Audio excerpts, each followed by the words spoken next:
aking presenter.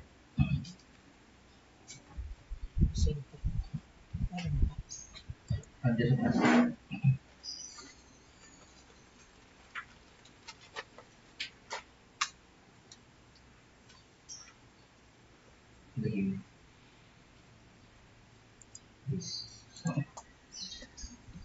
Okay, magandang araw po sa ating lahat. Okay pa yung ating. At tayo po ay magpapasimula sa bagong topic natin. Pero tayo po ay nagpapatuloy sa ating plastic.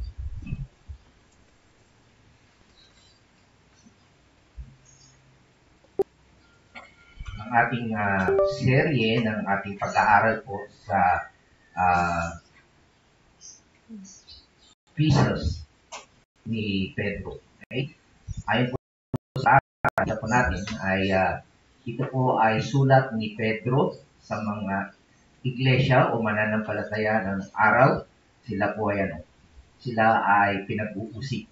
So ang talatang ito ay maaring hindi pa natin magagamit sa kasalukuyan, pero pwede nating ilagay o i-store ito sa ating mga puso at kaisipan. At kapag dumating na po yung panahon na tayo ay dumaraan sa mga mahirap o na pagsubok sa ating buhay, tayo ay merong nakakaranas ng pagsalungat sa ating pananampalataya o kaya naman ay persecution o rejection, ito po ay magagamit po natin. Okay? So alam po natin na itong sulat na ito ay sinulat ni Pedro nga po sa iglesia, okay, na maharap ng persecution. Kaya pasalamat tayo ngayon ay malaya tayo nakakapunta sa church, di ba? Hindi pa tayo inuusig o walang kumukontra sa atin o nagagalit sa atin.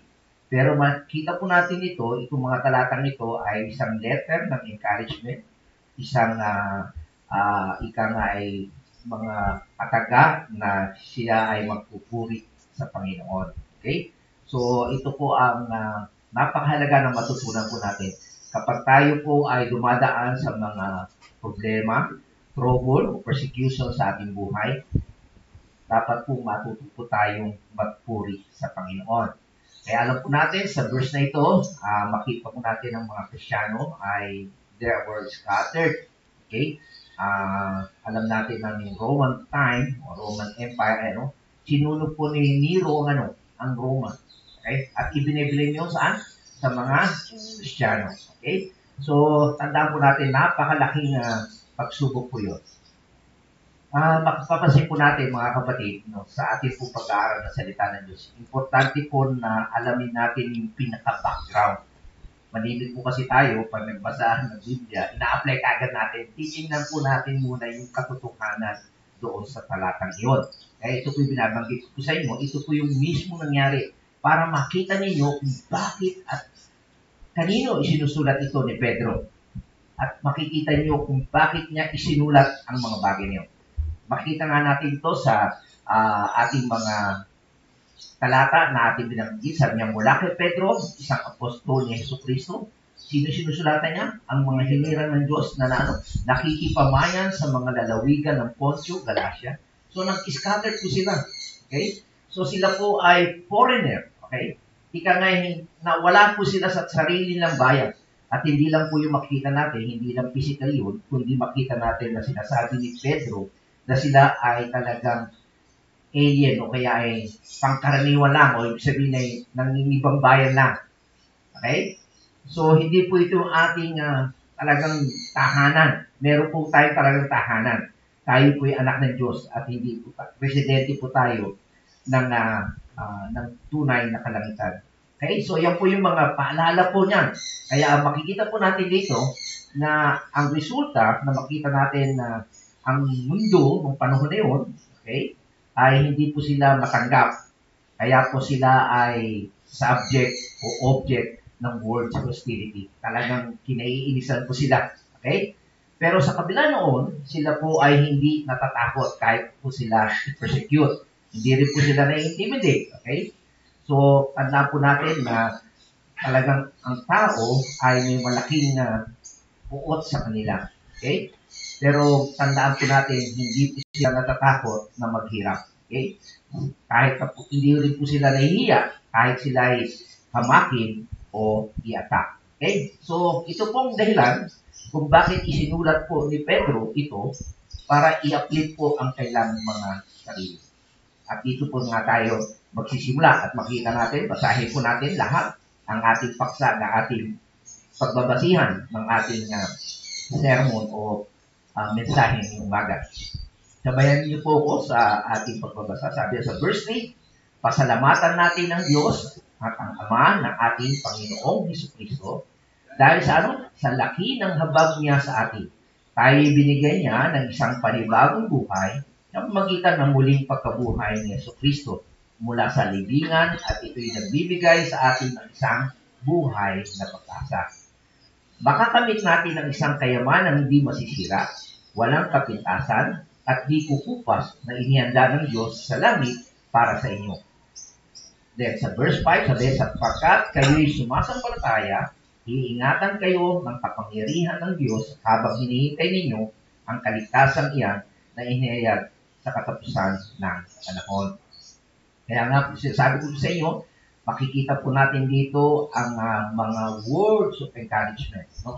Magitan ng pagtuturo ng pagpupuri. At ito po makita natin sa ibang translation, ang pinaka-adjective po dito, o verb pala, yung action word ay walang iba kundi yung word na be. Okay? Blessed be the God and the Father of our Lord Jesus Christ. Okay? Sa Tagalog pa ay sinasabi sa atin na tinuturo ni Pedro na purihin natin ang Diyos. Sa kabila ng persecution na naranasan ng mga mananampalataya doon, tinuturuan ni Pedro na magpuri pa rin sa Panginoon. Okay? So, yan po yung makikita natin para sa atin. Sabi niya, bless God. Okay? Ito ay parang doxologia. Okay? Na itinuturo po sa atin na dapat tayong magpuri sa Panginoon. At talagang i-focus po natin yung ating pagpupuri, pagsamba, kaya po sa ating pagkanta ay nakapokus talaga o yung ating, kaya po tayo nag-worship. No? Ay hindi dahil sa topic. Okay? Kaya dati noon ay tatanong yan ako ng mga sa music ministry, ano po ang topic ninyo? Eh, hindi po tayo nakapokus sa topic. Okay? Nakapokus po tayo, kaya po tayo pupunta rito para sambahin natin ang Panginoon. So, ang ating mensahe, ang ating kanta ay para sa Panginoon. Intindihan niyo po ba? Ito yung itinuturo. At dapat tayong matuto. Kaya po ay ito po yung mga yung hymn of praise. Talagang mga hymno para ma-encourage yung mga believer sa kabila ng mga difficult na sitwasyon. Kaya ito po yung napakagandang ugaliin ninyo. Okay? Sa kabila ng mga problema ninyo na naranasan, okay? Pagamat hindi yung kaparehas ng naranasan nila noon na talagang pinapatay sila, di ba? Pinapatay sa iyo, sinusunog, grabe yun. Talagang tatakbo ka, wala kang trabaho. Pero minsan nakakaranas din tayo ng oposisyon sa trabaho. Tama? Sa ating mga barkada. Okay? Pero sa tingin ninyo ay talagang napapagal kayo, napapagod kayo, kaya napakahalaga na pumunta kayo sa church para mag-worship. Kasi doon kayo natututo na magpuri sa Panginoon. Hindi lang, hinahailang meron tayong enthusiastic na kaligayahan. No matter ano man ang nangyayari sa ating buhay, araw-araw, kinakailangan magpuri tayo sa Diyos. Sapagkat ang kaligayahan ay alam natin ay nagmumula in knowing God. Okay? And they know what their God has provided for them. So, agaya po ng ating pinag-aralan ng prayer meeting, ang joy po ay nakasalalay sa pagkakilala natin sa Panginoon. Yung happiness po ng tao ay nakasalalay sa mga circumstances for happening pag may mga gathering. Pero pagkatapos noon, wala na. Tama? And ang sad to say, yung po ang ginagawa ng rin ng mundo, and even the church, pinasasaya na kayo. Kanta-kanta, parang party, parang nightclub na. May ilaw, may kantahan, combo. Pero pagdating ng message, ayaw na makinig. And sad to say, meron tayong dating church doon sa Kabutaw. Kanta na, tumugtog, parang rock and roll. Pagkatapos ko, hindi na sila nakikinig. Yun yung kumontra at kumalaban sa ating dating pastor. Nakinin yun. Worship na rin yun. Kita nyo? Dito itinuturo ni Peter. Okay? At sa kabila ng mga problema natin sa buhay, okay, na itinuturo niya na tayo yung mga estranghero dito sa mundo na ito. We are just foreigner. Tayo man ay, ika nga ay outcast, hindi tayo appreciated ng mundo na ito, pero tandaan po natin, merong inihanda ang Diyos sa atin. Okay? So, ito po yung pinabanggit niya na merong ininaan sa inyong mana, okay, na inyong tatanggapin. Okay? Ito yung pangako ng Diyos na ipoprovide sa atin dahil sa ating ugnayan kay Kristo. Maliwanag po ba? By the way, sa ngayon ay uso na yung mga noong araw, hindi pa kami nakakarating sa Boracay noon. May dumating na sulat sa akin na libre raw na 3 days and 2 nights na makakapunta kami sa Boracay. Yung mga sulat noong araw kasi wala pa masyadong text noon. Okay? So, punta kami sa Alabang. Pero pagdating ko na, scam. Kinakailangan may bibiling ka, something para mapabigay. Diba? Tama, may mga ganyan. Dami ng luloko ngayon. Hindi na lang sa mail, kundi sa mga text na. Tama? Nanalo ka, ganyan. Tama? So marami silang pangako, pero hindi totoo. Okay? So dito makita po natin na sinasabi po ni Peter, give us what really is a very practical and helpful perspective on learning to live, paano tayo mabubuhay, and looking past earthly troubles to eternal inheritance. Okay? So, tuturuan po tayo ng mga practical. Okay? Makakatulong yung tamang pananaw kung paano tayo mabubuhay. At titingnan natin yung mga nakaraan natin, mga troubles sa buhay. Okay? At ang ating dapat na maging pananaw ay yung eternal inheritance. Siguro kayo, meron kayong mga sarili-sarili mga problema sa buhay. Diba? Pero minsan, pinapahintulot sa iyo ng Panginoon yun para iwanan mo yun. Kasi kung hindi mangyayari sa buhay mo yun, mamahalin mo yun. Tama? Ako, yung karanasan ko po sa Pierre. Okay? Maganda trabaho ko. At kung sabi nga kung hindi ako umalis, maganda. Okay? Ang lagi sigurong passion ko. Okay? Pero, dumaan po ako sa maraming problema po. At kung hindi pinahintulot ang Panginoon sa akin yun, hindi ako alis. Kasi mahilig tayong magmahal sa mga material na bagay. Pero ginamit po ng Panginoon yun para tingnan ko yung manang ipapamana sa akin ng Diyos na pangwalang hanggan. Kasi nga, pansamantala po yun. So, pwede rin po na ating paksa ngayon ay pwedeng banggitin na o ipamagat how to see past your trouble to your eternal inheritance. Kasi ito po yung katotohanan. Ipapahintulot po ng Panginoon sa inyo yung mga troubles ninyo, kagaya po na nangyari sa mga mananampalataya. Okay? So, makita po natin ito na sa totoo lang, pag tayo tinawag ng Panginoon, may mga problema tayo makakarap. Kasi sabi nga sa ating pag-aaral later on, ay sinusubok yan kasi parang ginto yung pananampalataya mo. Bakit? Para patunayan kung totoo ka ba. Marami sa ngayon, sama-sama na lang eh. Diba? Gaya-gaya ko, saan ka, gaya ko. Okay? Maraming mga ganyan. Pero itinetest ng Panginoon para malaman kung totoo ang inyong pananampalataya. Okay? At titingnan mo, kagaya kong mga mananampalataya mo. Diba? Kung hindi totoo sila, aalis sila. Diba? Diba? Susunugin ka, papangain ka sa leon, matinin mo yan. Gugustuhin mo ba yun? Diba? Ayaw mo. Isisave mo sarili mo. Diba? Itatatwa mo ang Panginoon. Pero they are willing to give their life. Okay? Kaya sabi dito, makita po natin ito yung binabanggit sa 1 Peter 1:4. Sabi dito, tinuturo ni Pablo na tumingin sila sa sa inheritance, sa isang manang nasisira at walang dungis at di kumukupas na inilaan sa langit para sa inyo. Okay? Kayo ba meron ng pamana? O yung mga matatanda dito, yung mga nanay, tatay, may pamana na ba kayo sa inyong mga anak? Paso, sasabihin. Lupa sa paso. Ayun, sa biyaya po ng Panginoon, okay, sa Diyos ang papuri, ako po ay napamanahan ng nanay ko.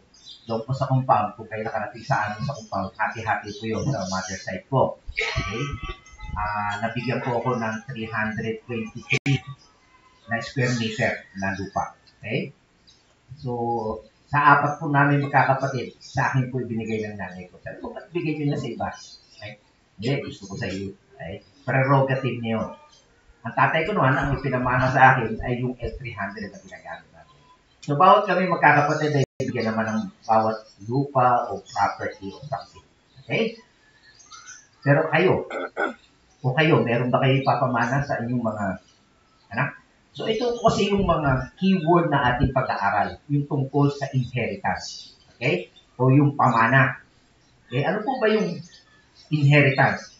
Ito po ay ideal is kaya po ibinabanggit ni Pedro sa mga mananampalataya na isipin yung tungkol sa manang ibibigay ng Panginoon kasi ito yung magpupuri sa Diyos to praise God, to adore God for the inheritance He has promised us.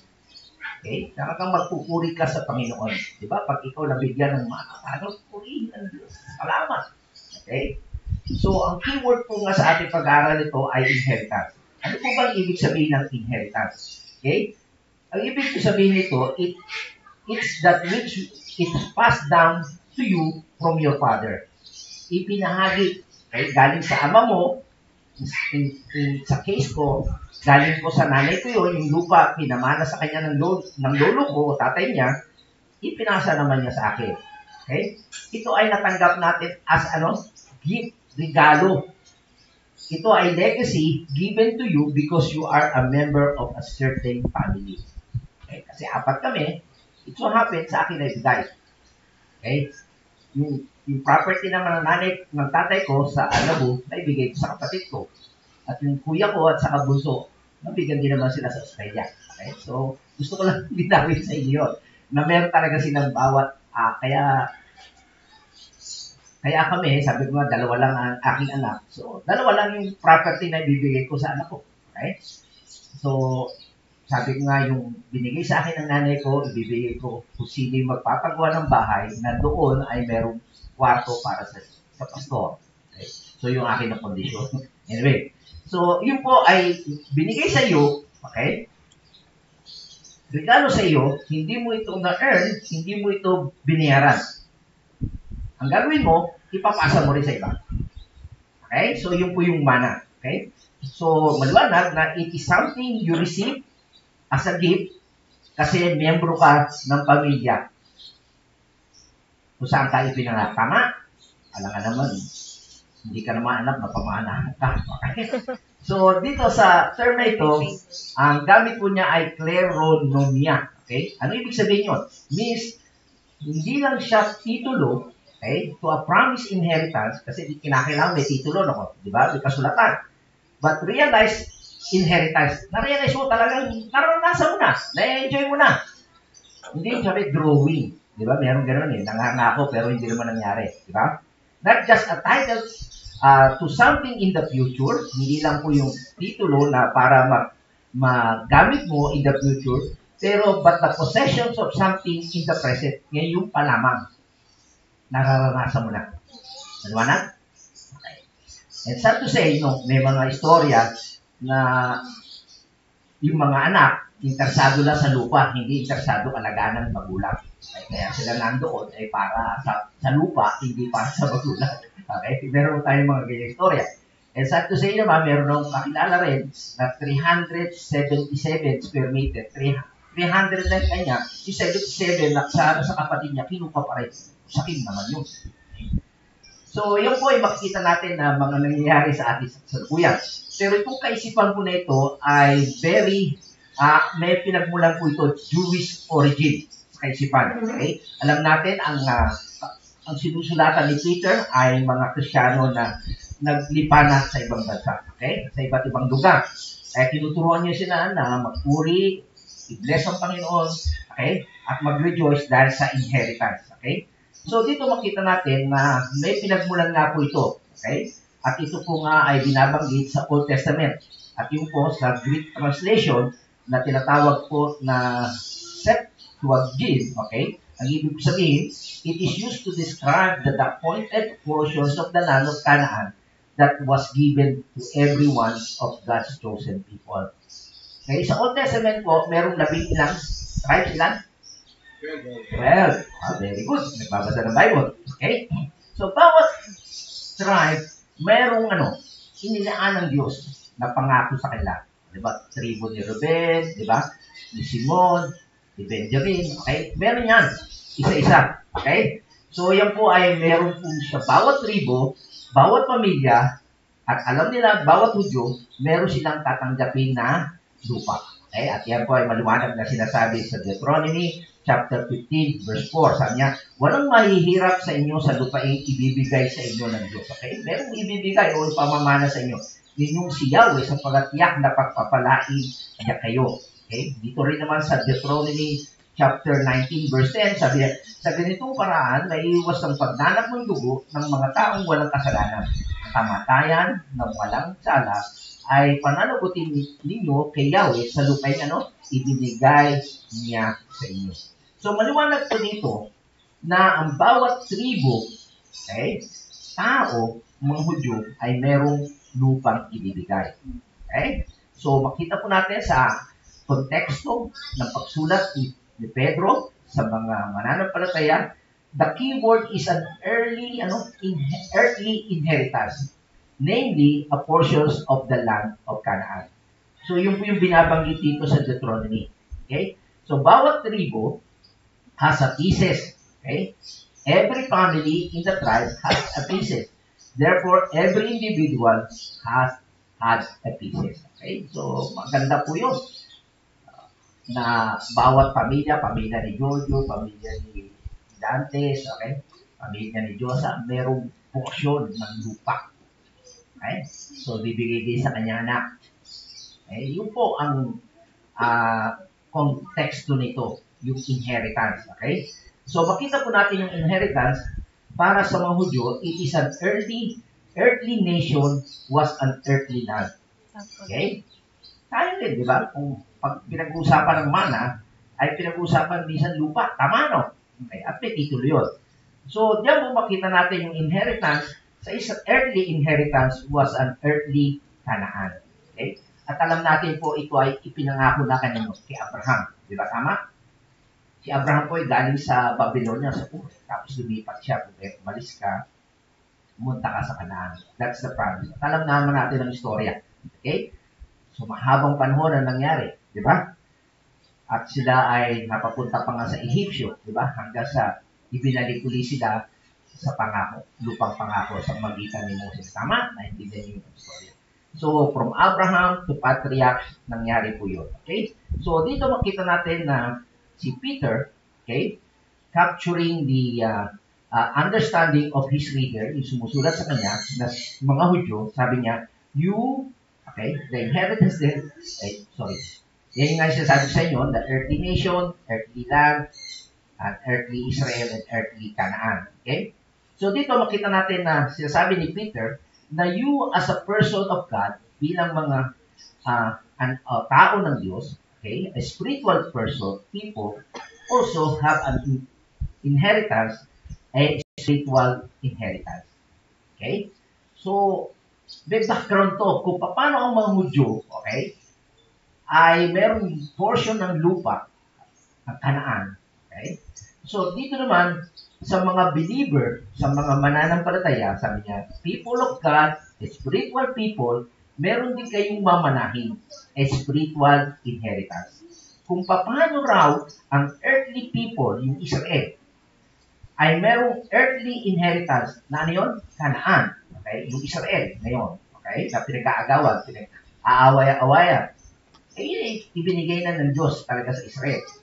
Tayo naman, ng mga spiritual people, yung church, binabanggit ito, tayo mga modern Israel, okay, have a spiritual inheritance. Saan yun? Saan? Saan? Nababasa niyo ba? Saan?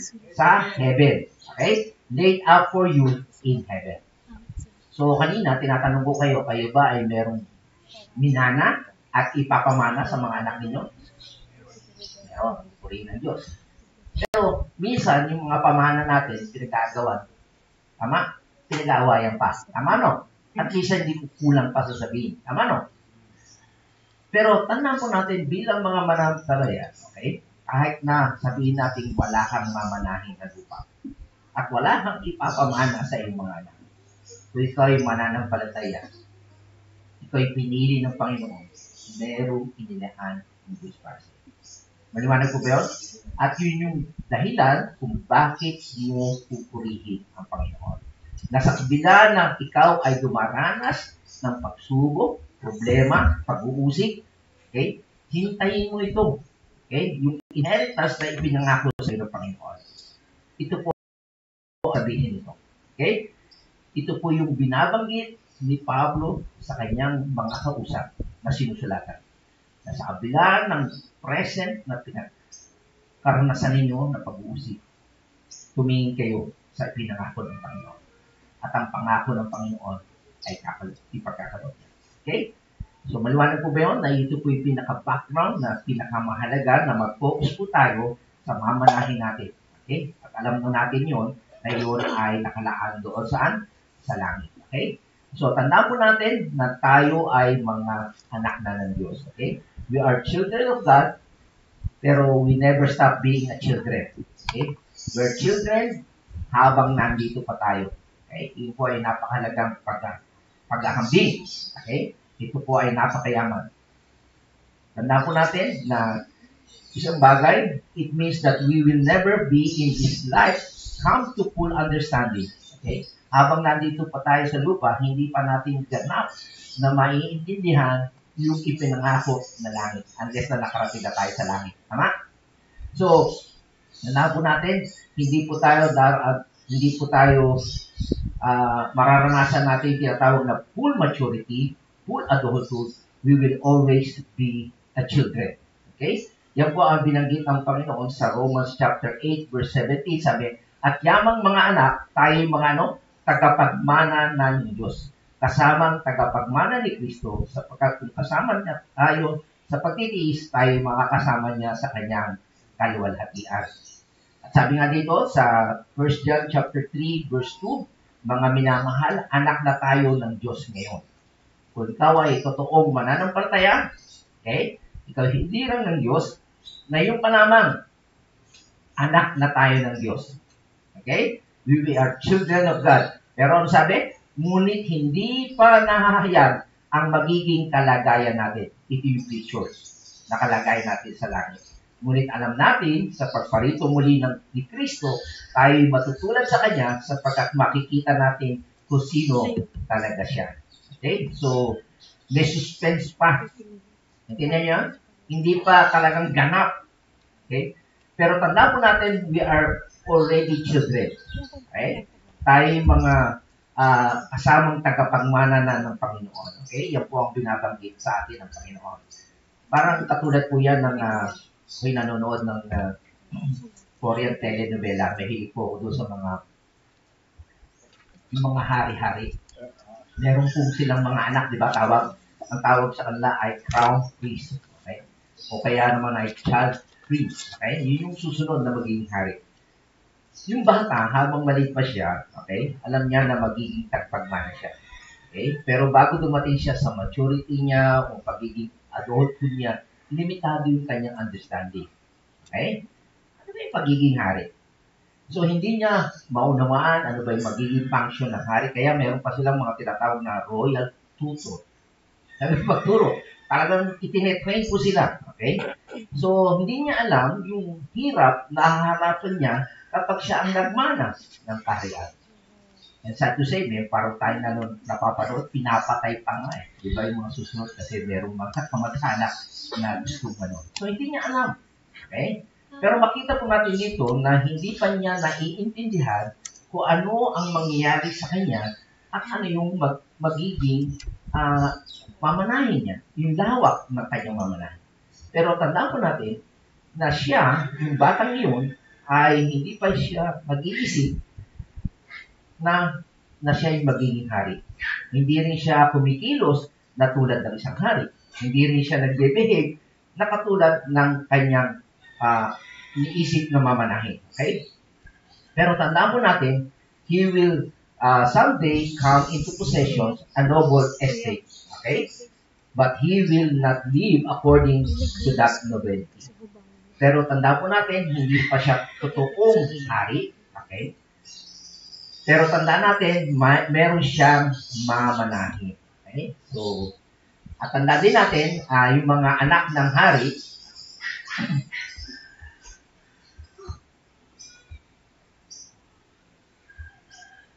yung mga anak ng hari ay dinidisiplina yan. Diba? Tama?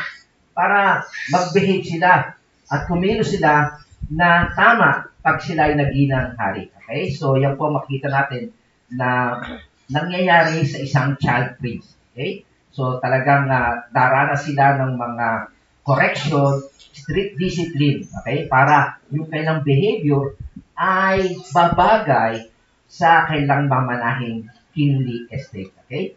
So, pero habang siya lumalago o lumalaki, naiintindihan niya yung kanyang titulo, little by little, kung ano yung kanyang mamanahin. Okay? So, tandaan po natin, yung istorya po na yun ay katulad din po tayo ng mga child prince.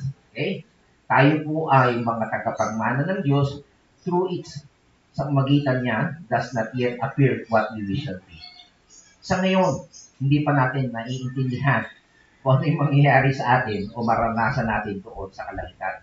Pero tandaan natin, tayo yung mga tagapagmana ng Diyos, though we do not fully understand what we will inherit. Hindi pa natin talaga maiintindihan kung ano yung mangyayari doon sa kalangitan. Okay? Pero yung mga bagay na ito ay pinepare na ng Panginoon to those who love Him and at the present time hidden from our eyes. Meron na pong inihanda ang Diyos para sa atin. Hindi lang natin ito maintindihan. At minsan, tayo ay nagkakaroon ng mga tantrums, okay? Minsan ay pinapahalagahan natin mga hindi namang mahalagang bagay, okay? Pero minsan ay naiinis tayo, okay? Mga bata, aburido yan, di ba? Okay? So, tandaan po natin na minsan ay hindi natin naiintindihan na hindi tama yun.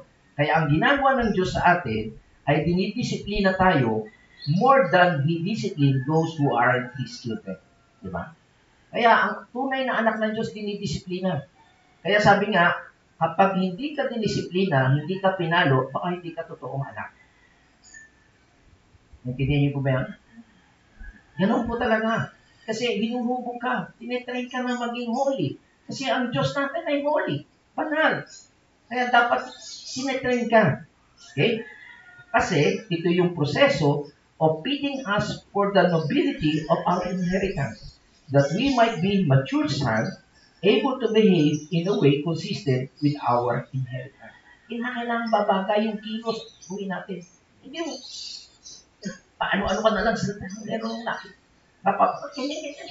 Hindi, kilos. Dapat kilos. Diba? Ganun pong itinuturo sa atin ng Panginoon. Kaya po tayo dinidisiplina at tinuturuan para bumagay tayo sa ipapamana sa atin ng Panginoon.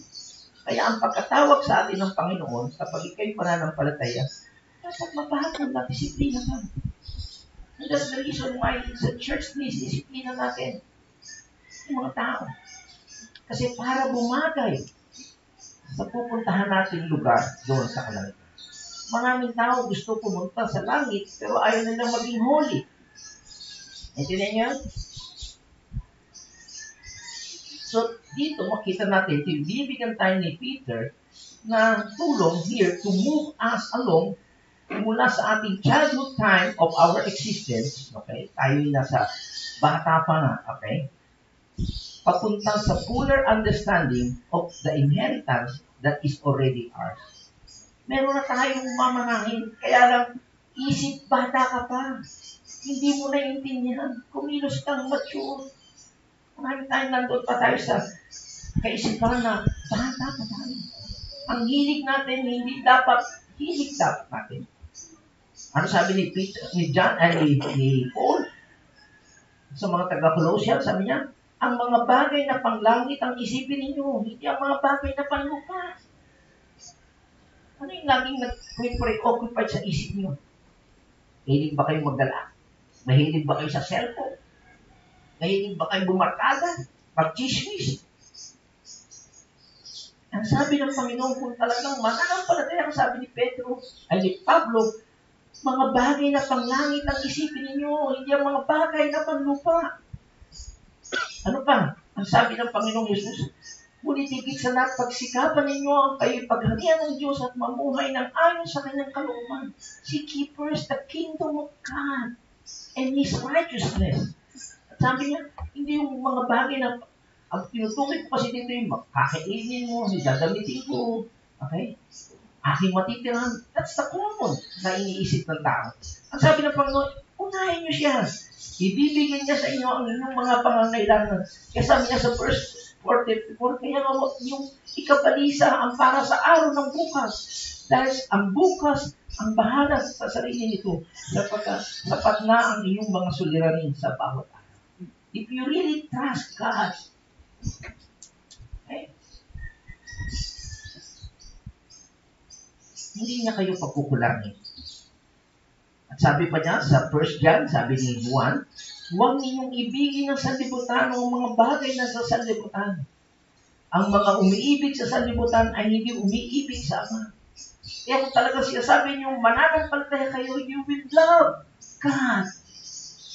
Hindi niyo ibigin yung tropa ninyo, barkada ninyo, outing ninyo, trabaho ninyo, o bisyo ninyo.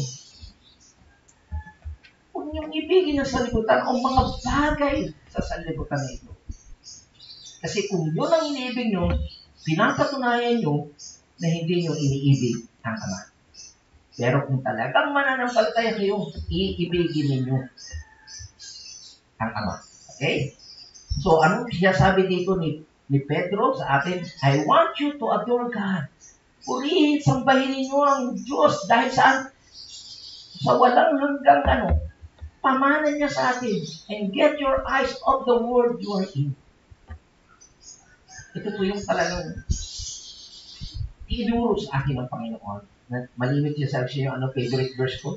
Yung Matthew 16:26. Yung personally, sinabi sa akin ng Panginoon na hindi ko binasa ko yun. Sabi kasi, ano mapapala mo? Makamtan mo ang salibutan. Parang sinabi sa akin ni Lord, ano mapapala mo? Makamtan mo ang buong salibutan. Maraming tao, kaya sila nagtatrabaho, gusto nila mag-abroad, parang magkaroon ng pera. Anong say-say? And sad to say, pag nag-abroad, magkaroon ng mga problema, akala na yung solusyon. Kanya, ano mapapala mo?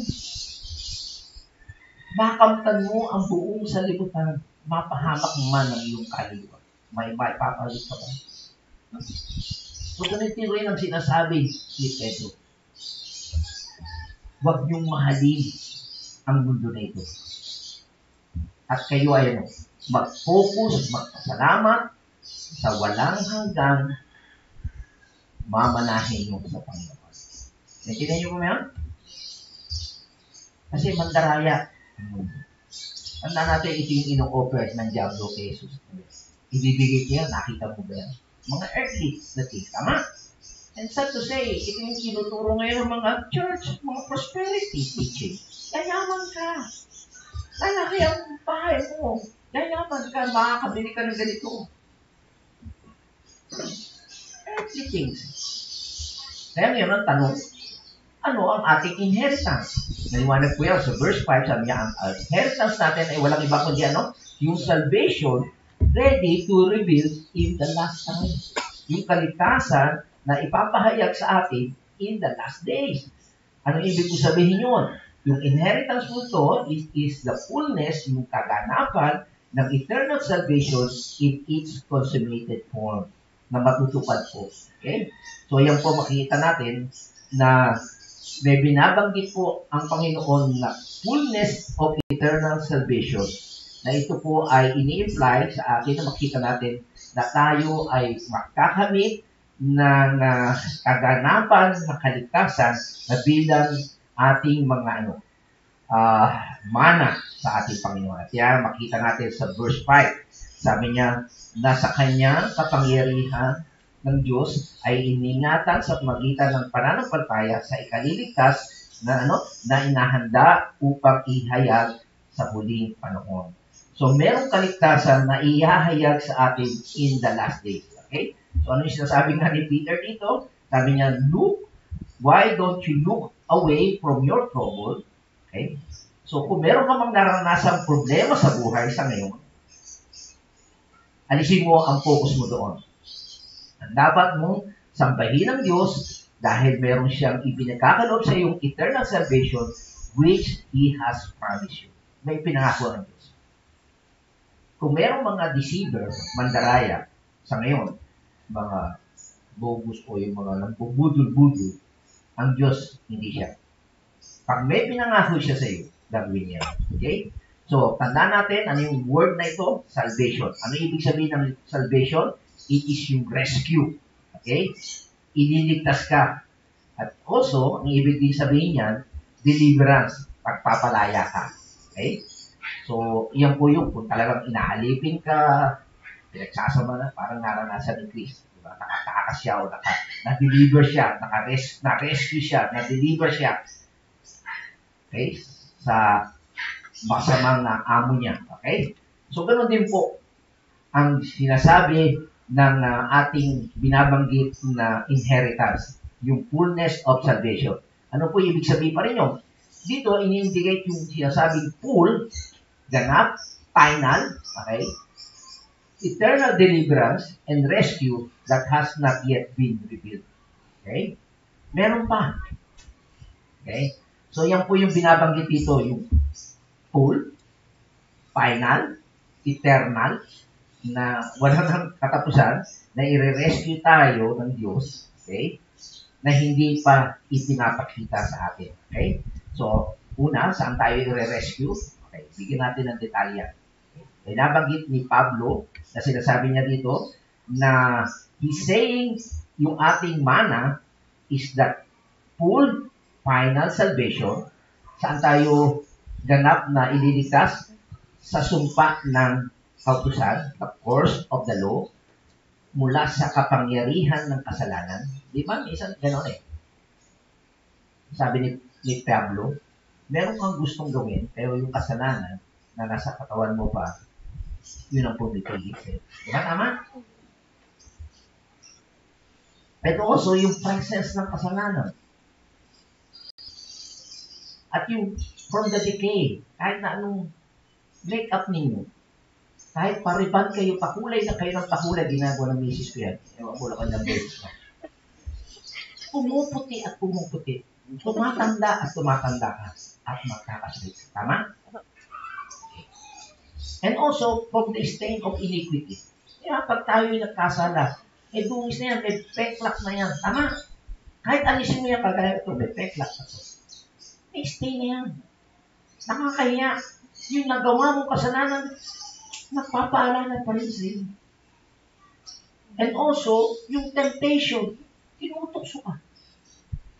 At yung mga grief mo, sama ng loob, yung pain. And also yung death, na ayaw ng tao, pero mangyayari po yan. Hindi lang po yung death, yung punishment, yung judgment, at yung pukot. Yan po ay yung eternal full salvation. Na yan ay hindi pa natin naranasan. Tama? Mamamatay tayo na. Tumatanda tayo, magkakasakit tayo. Tama po ba? So, I hope na makita natin. So, ngayon, bigyan natin linaw. Di ba sabi natin na meron na tayong kaligtasan? Totoo po yun. Ang salvation natin ay salvation is past. Tatlo po yan. Meron tayo ng present, past, present, and future. Ganon din po ang salvation natin. So, salvation, ibig sabihin, we're saved when we believe in Christ. Nung nag-repent po tayo, nung inabagan tayo ng Diyos, at nanampalataya po tayo sa Kanya, saved na po tayo. Kaya sabi niya, you are children of God. Anak ka na ng Diyos. Okay? You are saved. Pero, tayo rin, meron din tayong salvation in the present. Alam natin yan na tayo ay patuloy pa rin nililinis ng Panginoon, di ba? Nagkakasala ka, okay? Pero hindi ibig sabihin pa nagkasala ka gaya ng turo ng iba. Hoy, accept mo ulit si Jesus Christ kasi nawala na salvation mo nagkasala. No. Permanent po yun. Ang Gusto na ng Panginoon makita natin dito, we are continually nire-rescue, dinideliver as we move through His world of sin sa mundo ng paksalanan, and He keep us from cleansing. Nililinis tayo. Kaya ang salvation natin hindi lang past at present. Okay? At maliwanag po yan na sinasabi sa 1 John 1:9, diba? Sabi niya, ay subalit, ito isulat niya sa mga mananampalataya, kung ipinapahayag natin sa Diyos ang ating mga kasalanan, maasahan natin papatawarin tayo ng Diyos sa mga ito at lilinisin tayo sa lahat ng ating kasalanan sapagkat siya'y tapat at makinig. Tama? Continuously. Ang mga Kristyano po ay hindi ibig sabihin sinless na sila. Hindi na sila. Hindi, ang kasalanan nila gradually nawawala yan. At hindi nila kinatutuwa ito, kaya kinoconfess nila. Tama? Maliwanag ko yun? So, yun. And then, makita din natin yan sa Ephesians chapter 2, verse 8. Sabi niya, sapagkat sa biyaya kayo nangaligtas, sa magitan ng pananampalataya, ito'y hindi sa inyong sarili, ito'y kaloob ng Diyos. Sa maganda sa wikang Ingles, sabi niya, for by grace are ye saved. Okay? So, makita natin dito, continuous to. Okay? No, makita natin na past with continuing result. Iniligtas ka na, pero may patuloy pa rin na inililigtas ka. Maliwanag po ba yun? Okay. And also, ito yung tinatalakay natin ngayon. Yung salvation is also sure. Maliwanag po yun? Baka makumpuse kayo. Kaya tuloy mayroong katuruan na hindi mo masasabing na ligtas ka. Kasi nga meron sila nabasa na iyahayag pa. Kinukumpuse nila eh. So kaya, napakahalaga yung biblical theology. Pag-aaralan yung kabuuan ng Biblia. Hindi tampot ka rito, tampot ka roon. Yan po ang ginagawa ng mga kulto at mga false teacher. Ang salvation po natin, mayroong past, present, and future. Ito po yung tinatawag na we will completely, fully, forever delivered from sin. Kasi pagdating mo sa langit, wala na kasalanan. Tama? At in judgment, in the fullest sense, in the future, makita natin na mangyari. There is no more judgment. Kasi meron pang judgment na darating para sa mga unbeliever. Okay? Pero tayo, hindi na. Yung wala na tayong chance na pupunta pa sa impyerno. Hindi niya yun? Natingnan nyo sa, and that is our ultimate eternal inheritance. Ito yung hinihintay natin. Maliwanag po ba? Hindi pa ganap. Kaya sinasabi dito sa 1 Thessalonians chapter 1, verse 10, sabi niya, at maghintay sa pagbabalik ng kanyang anak, okay? Inaantay natin yung pagbabalik ni Jesus Christ mula sa langit, at ito si Jesus na muling niyang binuhay, at siya rin nagligtas sa atin sa darating na puot ng Diyos. There will be a judgment. Pero tandaan natin, yung judgment yun para sa mga hindi sumasampalataya, kaya tayo, hindi tayo makakaranas nun. Okay? Hinihintay pa natin yun. And then sabi pa dyan sa Romans chapter 13, verse 11, sabi, gawin ninyo ito dahil sa alam ninyong panahon na upang gumising na kayo, ang pagliligtas sa atin ay higit ng malapit ngayon kaysa nung tayo unang sumampalataya sa Panginoon. So yung unang sumampalataya ka sa Panginoon, naligtas ka na, pero meron tinutukoy na malapit na ito the fullness of your salvation. Tama nyo yan? Okay.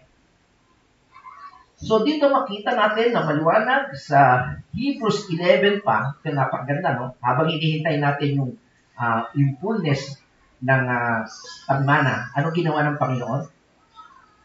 Sabi niya, na naging lalong mabuti kaysa sa mga anghel, palibasay nagmana na lalong marinag na pangalan kaysa sa kanila. Okay? So, ano po ang ginawa ng Panginoon? Pakitawat nga ng inay. Ang sinasabi po dito, binigyan tayo ng Panginoon ng anghel na mangangalaga sa kanyang mga anak para hindi sila mapangama. Meron tayong angel, ministering angel, para mangyari kung ano yung ipapamana sa atin ng Diyos ay mangyari. Kaya nga, ang isa rin kaisipan na sasabi nyo ng iba, yung mga namamatay saan ka man naroroon. Okay?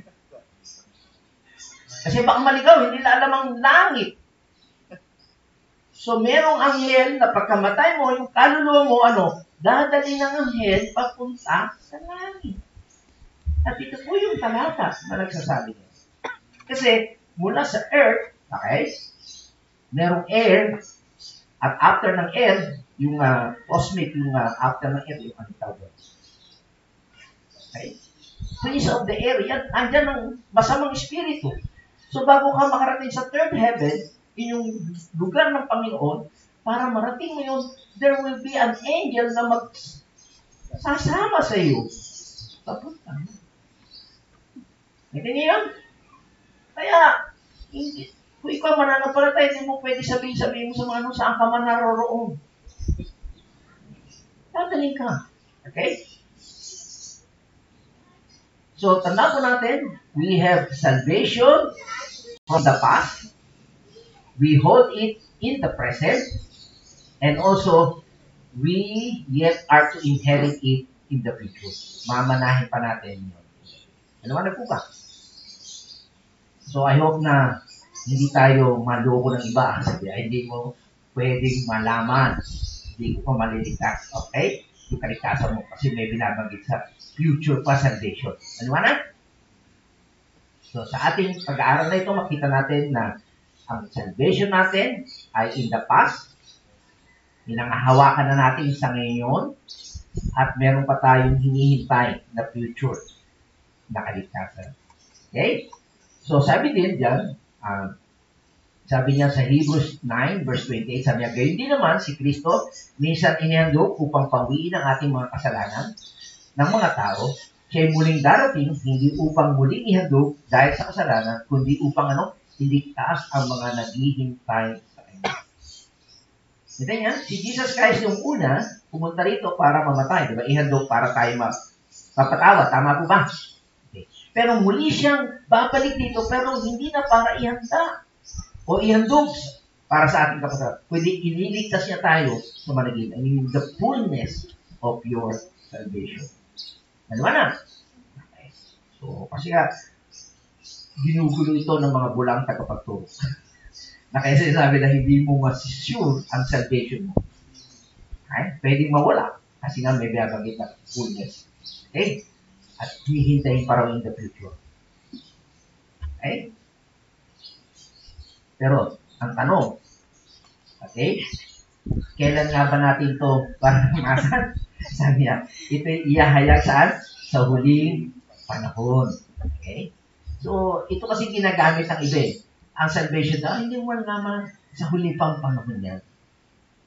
Maliwanag po ba? Ito yung fullness na inahanda ng Panginoon. Ngayon, ligtas ka na at patuloy kang iniligtas ng Panginoon and meron pang binabanggit na fullness of salvation. Maliwanag po ba yun?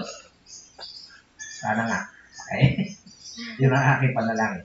So, ano sinasabi ni Peter dito? Look to the future. Tingnan po natin yung ating hinarap. Look to the time when Christ returns. Kaya tayo na-excite yung pagbabalik ng Panginoon. Okay? The last time, the time, if you will, when you are in His presence. Yung makakasama na tayo ng Panginoon. At yung ating kapanatikan. Maliwanag po ba yan? Okay. So, dapat, ang sinasabi ni Peter dito, focus on the fullness of your final salvation that will not be revealed, hindi pa ito ihayag, until the last, redemptive epoch, o yung time, which is the return of Christ. Mangyayari po yun. Okay? So, bilang mga mananampalataya, ano man ang naranasan natin sa kasalukuyan, doon po tayo mag-focus. Hindi ito sa mga material na bagay, yung nangyayari pandemya, o anong mga gulo. Hindi tayo doon nakafocus. Nakafocus tayo sa mangyayari in the future. Kaya ano sabi ni Peter, habang hinihintay natin yun, bless God. Bless God for that eternal inheritance. Maaring hindi ka tanggap ng mundo na ito. Maaring hindi ka na-appreciate. Maaring kinokontra ka nila, inuusik ka, tama? Hindi ka ikinakount, nakasama ka nila, outcast ka, okay? Hindi ka binibigyan ng mga rights and your privilege, pero tandaan natin, mayroon tayong eternal inheritance. Liwanag po ba yan? Eh, minsan ako nung araw minsan dumarating din sa buhay mo, parang awang-awa ka sa sarili, parang api-api ako. Bilang mananampalataya, huwag mong isipin yun. Na api-api ka. Kasi ang standard ng mundo, yung yaman, possessions ng material. Hindi tayo gano'n. Huwag kang mapustrate. Tandaan po natin, mayroon pong ihahayag ang Diyos sa huling araw. Yung pinangako ng Diyos na ating mamanahin doon sa langit. Hindi earthly, ha? Hindi. Kaya, kung wala man lupang ibibigay sa iyo ang mga tatay nyo, kahit sa paso, okay man din po. Sapagkat ang ipapamana sa atin ng Diyos ay hindi makalupa, kundi ito'y makalangit, hindi ito walang kabuluhan, ay walang saysay, kundi ito ay malinis, hindi impure, hindi rin ito makasalanan o masama, kundi ito ay isang banal. Ito ang pangako sa atin ng Panginoon.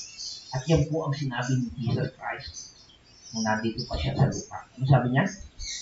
Matthew chapter 25, verse 34, sabi niya, kaya sinasabi ng hari sa mga nasa kanan, ihiwalay niya kasi yung goat at saka ang kanan pala ay tupa at ang kaliwa ay kambing. Sabi niya, hali kayo mga pinagpala ng aking ama.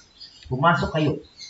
Tanggapin ninyo ang kahariang sinihanda para sa inyo mula pa ng likhain ng Diyos. So, ang Diyos ay mayroong inilaan na kaharian para sa kanyang mga hinilang bago pa nilikha. Di ba na? So, yun po yung pinapakita. At ano po yung sabi ni Pablo sa mga mananampalataya, ng mga unang mananampalataya? Sabi niya dito, upang idilat mo ang kailang mga mata, okay? Matulog-tulog kasi sila, no? Kaya dilat man ang kailang mga mata, pero spiritually blind sila upang sila mga balik sa ilaw mula sa kadiliman, mula sa kapangyarihan ni Satanas, hanggang sa Diyos. Kita niyo, no? Mula sa kadiliman, sa liwanag, mula kay Satanas, papunta sa Diyos, upang sila magsitanggap ng kapatawaran ng mga kasalanan. Hindi lang mapapatawad din yung kasalanan, kundi mga mana sa kasama ng mga pinagiging banal sa magitan ng pananampalataya. So yung pong ginagawa ng Diyos, mula sa kadiliman, papunta sa liwanag, mula kay Satanas, papunta sa Diyos, mapatawad ka at bibigyan ka ng Maliwanag po ba yun? Ito pa.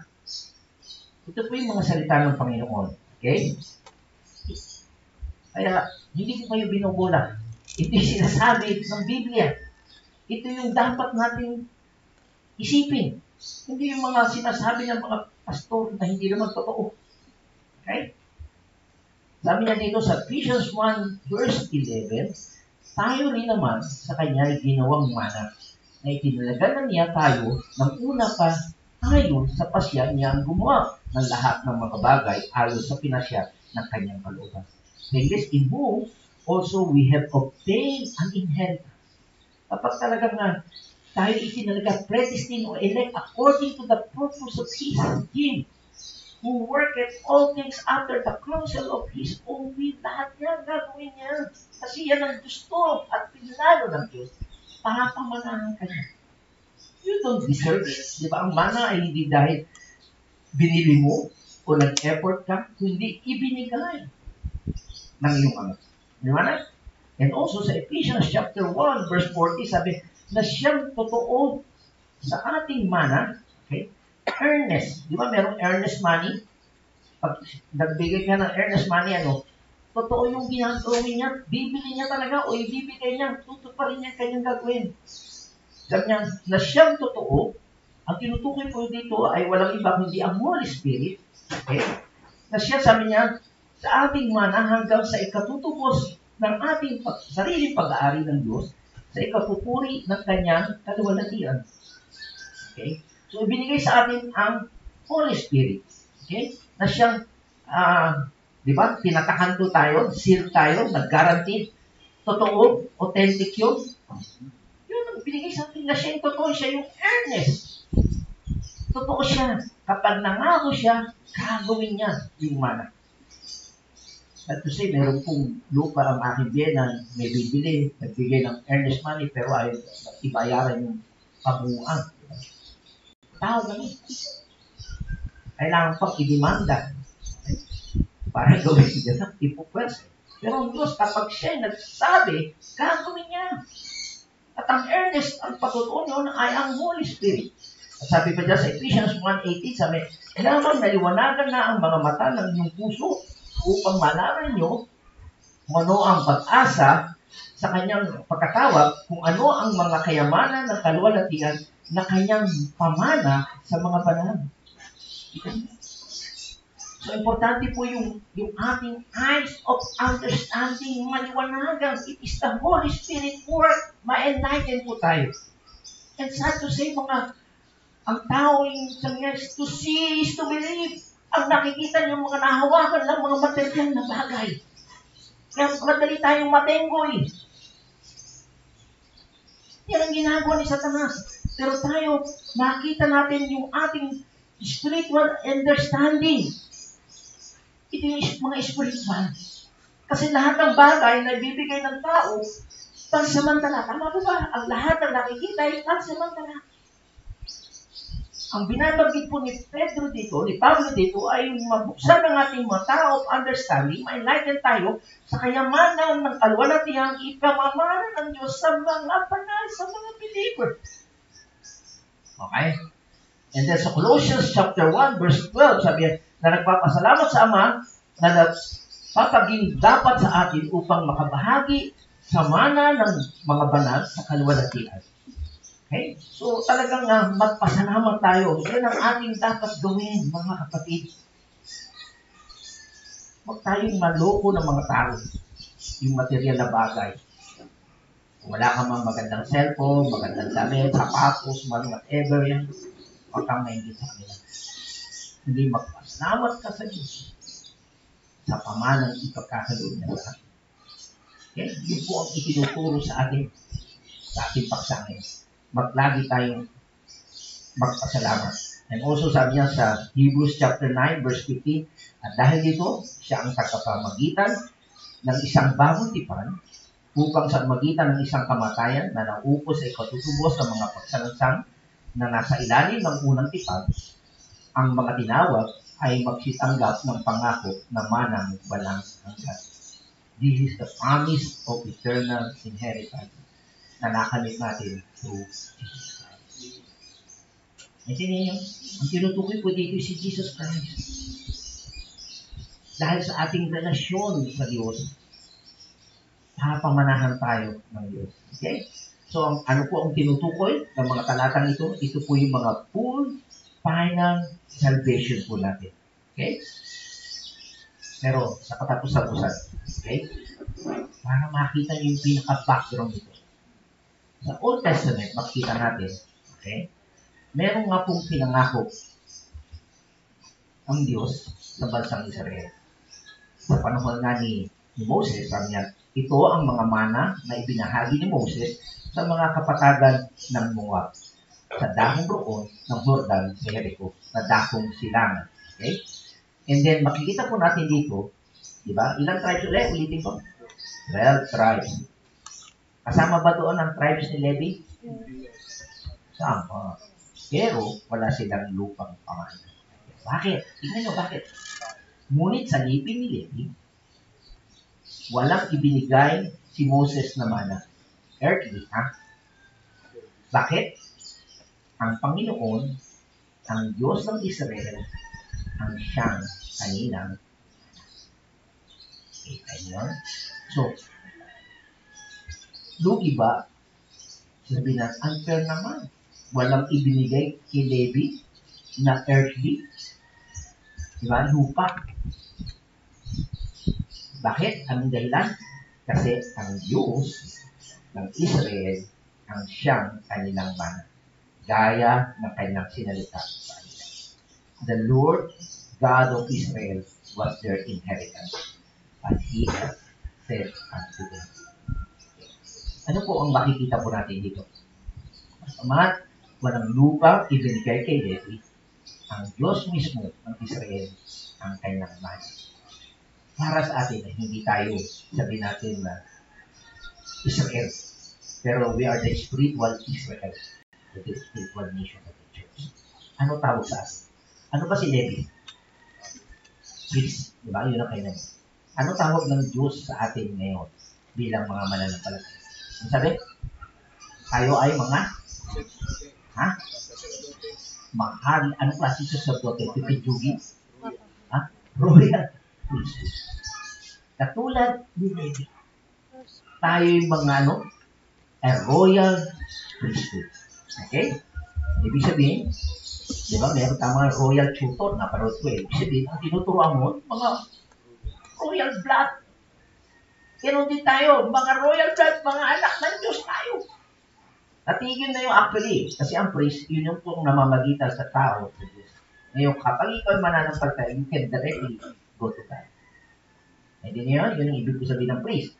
So, dito makita natin, okay, tayo mga royal priest ng Panginoon bilang mga mananampalataya. Kung tayo ay royal priest ng Panginoon, ano ang mamanahin natin? The Lord Himself was their inheritance. Maliwanag. Nakita niyo yun doon. Kasi yung mga konteksto nga ng ating pag-aaral, kasi minsan kiniklaim nyo ka agad eh. Yung pangako, pangako ng Diyos yung una sa Israel sa Old Testament eh. Sa New Testament ba, sa bagong tipan, may bago kasi tipan, kasunduan. Dahil kay Kristo, tayo rin nagkapagmana. Kung paano si Levi na pari, hindi nabigyan ng earth, pero hindi ibig sabihin, wala talaga siyang mamanahin. No. Tayo bilang mga church, okay, bilang mga modern Israel, okay, spiritual Israel, what I mean, mamanahin din natin. Meron din tayong mana at ang mamanahin natin. Okay? They would literally inherit God. Okay? And then, we inherit really God. Okay? God is our very inheritance. So, tandaan po natin, wag po tayo na-excite sasabihin sa langit, ay may ginto, no? Palamuti lang yan.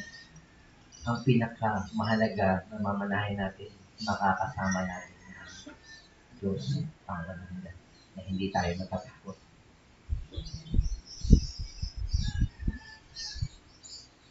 Naku niyo po ba yun? Ayok naman ganyan. Kasi ang lahat ng bagay sa daigdig na ito'y lilipas. Kaya binanggit, sabi ay, sa langit, may ginto, may puno, iba-iba ang prutas. Hindi tayo ma-excite yun. Kaya sinabing ginto, parang asparto lang yan. Kayo ba nag-uwi ng asparto sa bahay nyo? Ha? Nag-uwi ba kayo ng graba? Ay, ikaw, nag-uwi. Hindi, bali wala. Apakan lang yun. Ang mahalaga sa langit, ang Diyos, makakasama natin forever. And that's a tremendous na bagay na dapat natin isipin at papunin. Ngayon pa lamang. And this is the reason why we worship God. At itong dahilan kung bakit ngayon pa lamang pinapractice na natin ngayon to worship God. At sa ating church na ito, ang ating dinadakila ay ang Diyos. Kahit ito na. Salamat, Panginoon, sa yaman ng iyong mga salita. Salamat sa dakilang biyaya mo sa akin. Na sa kabila ng kami ay hindi karapat-dapat. Kami isang makasalanan. Kami yung pinili at maging bahagi ng tagapagmana ni Kristo. Kaya ang dalangin po namin, Panginoon, nahubugi po kami upang masanay kami kumilos kami, Panginoon, pahayag ang iyong kahayag. Kaya maraming po salamat sa mga katotohanan ito na sa kabila ng aming mga problema kinakarap sa mundo na ito.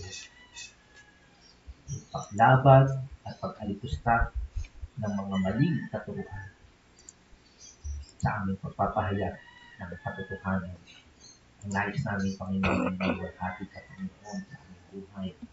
Tunay na ihayag namin na ikaw lamang ang totoong Diyos na makakapagligtas. Wala nang iba. Pari mo,